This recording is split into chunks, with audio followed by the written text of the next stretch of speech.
Hello all, welcome back to another new video of learn with Bhavna. हम MSOE 003 के important question and answers कर रहे हैं जो कि आपके जून 25 एग्जाम में आ सकते हैं।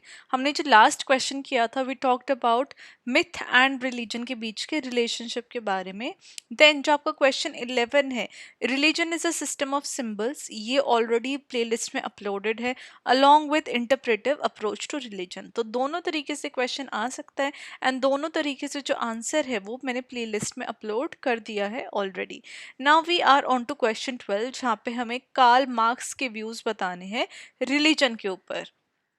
Now let's talk about Karl Marx views on religion. तो कार्ल मार्क्स आपको पता होने चाहिए, one of the founding fathers है सोशियोलॉजी के एंड पॉलिटिकल इकोनॉमी के, जिन्होंने रिलीजन को सिर्फ एक स्पिरिचुअल या मोरल तरीके से नहीं देखा था, बट एक सोशो इकोनॉमिक कंस्ट्रक्ट के द्वारा वो देखते हैं। वो बोलते हैं कि जो रिलीजन है वो डीपली रूटेड है मटीरियलिस्टिक कंसेप्शन ऑफ हिस्ट्री में, मतलब कि जहाँ पे जो इकोनॉमिक बेस है सोसाइटी का वो अदर इंस्टीट्यूशन को भी शेप कर रहा है इंक्लूडिंग रिलीजन। तो कार्ल मार्क्स का जो वर्क रहता है वो ज़्यादातर मटीरियलिस्टिक कंसेप्शन पे रहता है कि सोसाइटी में क्या इकोनॉमिक फोर्सेस हैं, क्या चीज़ें सोसाइटी को चला रही हैं। तो वो बोल रहे हैं कि जो मटी इकोनॉमिक बेस है सोसाइटी का, वही हर एक इंस्टीट्यूशन को शेप कर रहा है। उसी बेस के कारण जो रिलीजन है वो भी सोसाइटी के अंदर इकोनॉमिक रीजंस की वजह से आया है। तो मार्क्स के अकॉर्डिंग जो रिलीजन है वो प्रोडक्ट है क्लास सोसाइटी का, जहाँ पे इनइक्वालिटी को राइट बोला जा रहा है ताकि जो रूलिंग क्लास की डोमिनेंस है वो सोसाइटी में बरकरार रहे। अब आइडियाज़ की बात करें रिलीजन के तहत, मार्क्स बोलते हैं कि जो रिलीजन है वो एक आइडियोलॉजिकल टूल है, जहाँ पे मार्क्स ने फेमसली रिलीजन को ओपियम ऑफ द पीपल बोला है। ओपियम ऑफ द पीपल मतलब ये मेटाफर अकॉर्डिंग टू मार्क्स वो बोलते हैं कि जो रिलीजन है वो ड्रग्स की तरह काम कर रहा है सोसाइटी में लोगों के लिए, जहाँ पे जो लोगों के साथ कुछ भी बुरा हो रहा है, कुछ भी खराब हो रहा है, वो रिलीजन उस पे कहीं ना कहीं मिट्टी डाल देता है, कहते हुए कि भाई यही तो तरीका है कि आप गॉड को मिल सकते हो। तो कहीं ना कहीं वो बोल रहे कि रिलीजन की वजह से जितनी भी सफरिंग लोग फेस कर रहे हैं, ऑपरेशन फेस कर रहे हैं, कहीं ना कहीं रिलीजन उसके उन पेन और सफरिंग पे क्या है, मिट्टी डालता है एंड जो रूट कॉज है उसको हटाने की बात नहीं करता है। इंस्टेड रिलीजन के द्वारा लोगों के अंदर इनकरेजमेंट की जाती है। उनको ये इनकरेज किया जा रहा है रिलीजन के द्वारा कि अगर तुम चैलेंज करोगे इस एक्सप्लॉयटेशन को तो रिलीजन तुम्हें स्पिरिचुअल कंफर्ट नहीं देगा। राइट तो वो बोल रहे हैं कि आप चैलेंज मत करो, जो तुम्हारे साथ सफरिंग हो रही है उसको भगवान अपने आप देख लेंगे। तो वो सारी चीजें कहीं ना कहीं रिलीजन के ऊपर डाल देना, गॉड के ऊपर डाल देना, ना कि लोग लोग उसके लिए या फिर उसके अगेंस्ट एक्शन ले रहे हैं। तो यहाँ पे जो ओपियम ऑफ द पीपल है बहुत फेमस टर्म है जो कि मार्क्स ने दी थी। तो रिलीजन कहीं ना कहीं स्पिरिचुअल कंफर्ट और प्रोमिस देता है लोगों को, अगर उनके साथ कुछ भी गलत हो रहा है, ये कह के कि जो इसका जो फल है वो तुम्हें बाद में मिलेगा। तो कहीं ना कहीं ये जो इनजस्टिस है उसको रिलीजन कहीं ना कहीं राइट प्रूव करता है, या फिर उस इनजस्टिस के अगेंस्ट लोगों को फाइट करने की शक्ति नहीं देता है। तो रिलीजन को वो बोलते हैं कार्ल मार्क्स कि religion is the sigh of the oppressed creature, the heart of a heartless world and the soul of soulless condition, it is the opium of the people. तो वो रिलीजन को इस तरीके से कार्ल मार्क्स ने देखा है। Second is religion and class control. तो मार्क्स बिलीव करते थे कि रिलीजन को बनाया ही रूलिंग क्लास के द्वारा है ताकि वो अपना जो कंट्रोल है सोसाइटी में वो बना सके। तो कहीं ना कहीं वो बोल रहे हैं कि जो वर्किंग क्लास है उनको ये सिखाया गया है, लेबर्स को, वर्किंग क्लास को, कि उनके साथ जो भी अत्याचार हो रहा है, जो भी उनके साथ बुरा हो रहा है, उसको वो ये चीज समझ के एक्सेप्ट कर ले कि ये तो भगवान का ही करना है, भगवान ही ये चाहते हैं, या फिर ये उनका कर्मा है। तो इस तरीके से जो ये जो चीजें सोसाइटी में लाई गई हैं, मार्क्स बोल रहे हैं कि रिलीजन भी जो एलीट क्लास है, जो रूलिंग क्लास है, उसके द्वारा सोसाइटी में लाया गया है ताकि जो लोग हैं वो उनके अगेंस्ट ना जाएं, उनके साथ जितना भी बुरा हो रहा है वो उसको सहते रहें और वो इन मटीरियलिस्टिक कंडीशंस के अगेंस्ट जाके उनके खिलाफ ना हो जाए। फॉर एग्जाम्पल अगर आप फ्यूडल सोसाइटीज की बात करो तो रिलीजन को यूज किया जाता था री करने के लिए डिवाइन राइट ऑफ किंग्स या फिर कास्ट बेस्ड इनइक्वालिटी को, जहाँ पे उनको एक तरीके से दर्शाया जाता था कि ये तो नेचुरल है या फिर ये भगवान के बंदे हैं, इसलिए ये किंग्स हैं, इसलिए इनको किंग बना दिया गया है, इसलिए ये हमारे ऊपर रूल कर रहे हैं,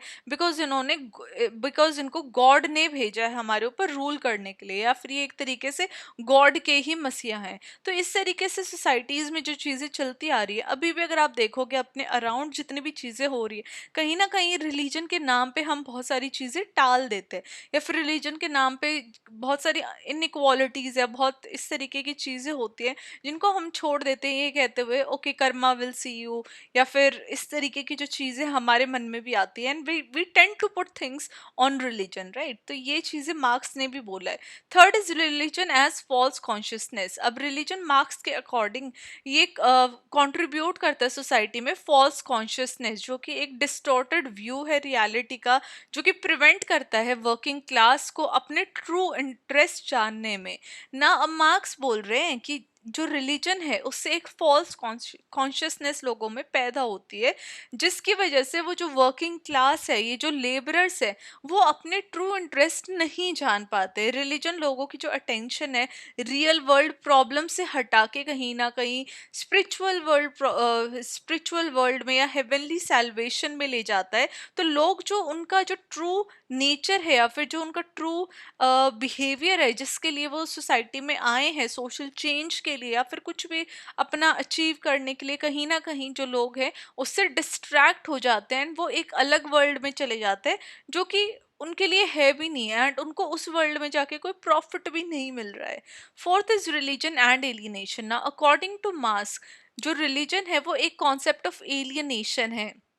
जब हम कैपिटलिस्ट सोसाइटीज की बात करते हैं तो जो वर्कर्स है, जो लेबरर्स है, उनको अपने काम से अलग कर दिया जाता है। जो वो प्रोडक्ट्स बना रहे हैं या फिर वो अपने जो वर्कर्स हैं उनसे दूर किया जाता है। प्रोडक्ट के डिफरेंट डिफरेंट पार्ट उनको बनाने पड़ते हैं, तो उनको प्रोडक्ट की भी नॉलेज नहीं होती कि वो बना क्या रहे हैं, एंड इवन वो अपने आप से दूर हो जाता है बिकॉज उनके पास इतना टाइम ही नहीं होता कंटेम्पलेट करने के लिए कि वो जो ये काम कर रहे हैं क्या वो काम उनके लिए बना है, सही है, whether they can do something else. तो इस तरीके से जो एलियनेशन का प्रोसेस है, मार्क्स बोल रहे हैं कि रिलीजन भी लोगों को एलियनेट करता है, जहाँ पे रिलीजन हेल्प करने के बजाय इस एलियनेशन को अंडरस्टैंड करवाता है। वो बोलते हैं कि रिलीजन के द्वारा लोगों के अंदर एक फॉल्स कंफर्ट और बिलोंगिंग प्रोवाइड की जा रही है, जहाँ पे जो ह्यूमन वैल्यूज है उनको एक्सटर्नली प्लेस किया जाता है एक सुपर नेचुरल रियल्म में instead of realising them in the material life.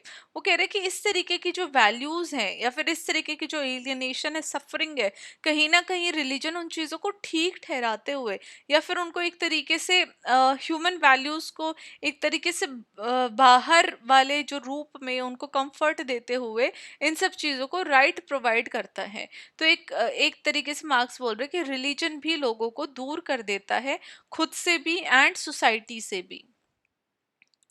अब क्रिटिक और रेलिवेंस की बात करते हैं। देखो, मार्क्स के व्यू ने काफ़ी ज़्यादा जो मैनिपुलेटिव रोल है रिलीजन का, वो सोसाइटी को समझाने की कोशिश की कि कैसे सोशल इनइक्वालिटी आ रही है।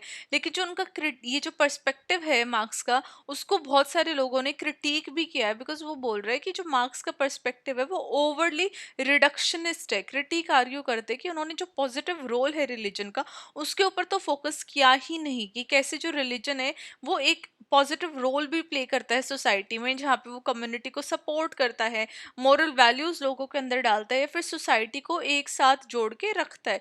एडिशनली काफ़ी सारी मूवमेंट्स भी आई, जैसे लिबरेशन थियोलॉजी या फिर गांधीयन स्पिरिचुअल एक्टिविज्म, जो कि शोकेस करते कि रिलीजन इंस्पायर भी करता है ओप्रेशन के अगेंस्ट आवाज़ उठाने में, जहाँ पे सोशल जस्टिस रिलीजन के द्वारा भी प्रमोट किया जाता है as contrary to Marx believe. जो कि मार्क्स बिलीव करते थे उसके ऑपोजिट भी लोगों ने बोला है कि ऐसा भी रिलीजन के रोल है। डजन जो मार्क्स ने बोला, इट डजन मीन कि सिर्फ वही रोल है रिलीजन का, फिर रिलीजन बहुत ही ज़्यादा नेगेटिव है या फिर वो सिर्फ रूलिंग क्लास इंटरेस्ट को सर्व करता है। तो सोशोलॉजी में जो डिफरेंट डिफरेंट व्यूज़ हैं, पर्सपेक्टिव्स हैं, वो हर एक थ्योरिस्ट के, हर एक सोशोलॉजिस्ट के हमेशा अलग रहे हैं। अगर आप सोसाइटी में भी अपने फ्रेंड से बात कर रहे हो या किसी थर्ड पर्सन से बात कर रहे हो तो आपको भी उनके व्यू कुछ अलग ही मिलेंगे, किसी भी एक पर्टिकुलर टॉपिक को अगर आप लेके चलो चलोगे। तो यही ब्यूटी है सोशियोलॉजी की।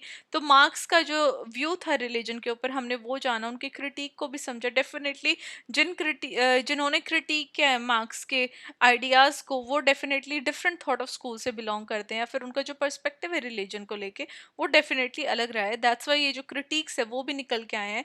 But that's the beauty of the subject sociology. अब इसी के साथ हमारा जो आंसर है वो एंड होता है, बट हमें कंक्लूजन ज़रूर अपने हर एक आंसर के साथ प्रोवाइड करना है। तो यहाँ पे मैंने कंक्लूजन में मेंशन किया कि जो कार्ल मार्क्स की एनालिसिस है रिलीजन की, वो उनकी ब्रॉडर क्रिटिक वो देखते हैं कैपिटलिस्ट सोसाइटी में। उन्होंने रिलीजन को डिवाइन ट्रूथ की तरह नहीं देखा है, बट एक ह्यूमन क्रिएशन की तरह देखा कि जो ह्यूमंस ने ही बनाया है, जो कि मटेरियल और सोशल कंडीशंस के द्वारा शेप हुआ है। जो उनकी थ्योरी है वो अकाउंट नहीं करती हर एक डायमेंशन को रिलीजियस लाइफ की, लेकिन ये अपने आप में एक बहुत ज़्यादा पावरफुल टूल है ये समझने के लिए कि कैसे रिलीजन को यूज़ किया जाता है इनइक्वालिटी को करेक्ट बताने के लिए, या फिर लोगों को जो जस्टिस है उसके रास्ते पे ना ले जाने के लिए। तो मॉडर्न सोशियोलॉजी में मार्क्स की व्यू के एनकरेज भी करते हैं क्रिटिकल एग्जामिनेशन, कि कैसे जो पावर डायनेमिक्स है सोसाइटी में वो चेंज हो रहे हैं।